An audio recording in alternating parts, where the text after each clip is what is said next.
Jump by Sarah Matson. I rub the goosebumps on my arms as a kid struts to the end of the diving board. He gives a friend on the ground the thumbs up and launches into a cannonball. Boing! Splash! He comes up laughing. See, Taylor, I tell myself, it's easy, fun. 4 kids to go until my turn. At the front of the line, a girl in a pink suit giggles with her friend. Go, my little brother, Travis yells to him. Let's jump together, Pink Girl tells her friend. The gigglers reach the 6th rung on the ladder before the lifeguard whistles. Just one at a time, she shouts. Pink Girl goes on alone, slowly. Will she change her mind like I did last week? Will the lifeguard have to help her down the ladder while everyone else stares? In front of me, Travis hops around like a monkey. Pink Girl jumps, her hair shooting out like a parachute. Splash! 3 kids to go. Travis steps on my foot. Watch it, I snap. Sorry, he moves away, just as Pink Girl's friend does a first-class belly flop. My brother's face lights up. Did you see that? I don't answer. Only 2 kids to go. My stomach bubbles like a pot of oatmeal on the stove. You don't have to do this, I tell myself. But next week is the pool party, my brain argues. You'll be the only one who can't go on the diving board. The board clunks, and the girl dives gracefully into the pool.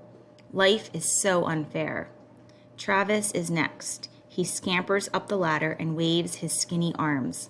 Watch this. I close my eyes, then open them just in time to see him hop off the end of the board. He pops out of the water, grinning. I can't help smiling, too. Nothing scares that kid. The boy behind me taps my shoulder. It's my turn. I count the rungs as I climb.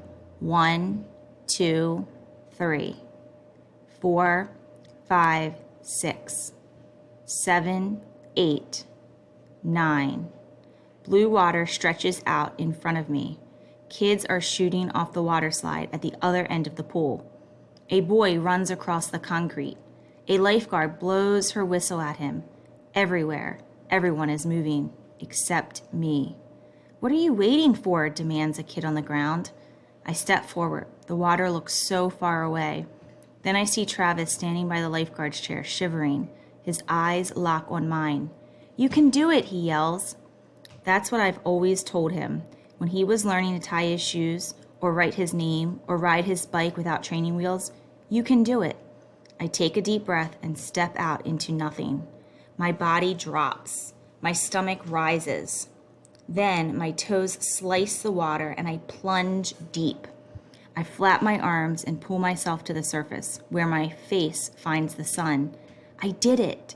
Travis is doing a happy dance. I climb out dripping. Hey, I say, like I've been doing this forever. Let's go again. The end.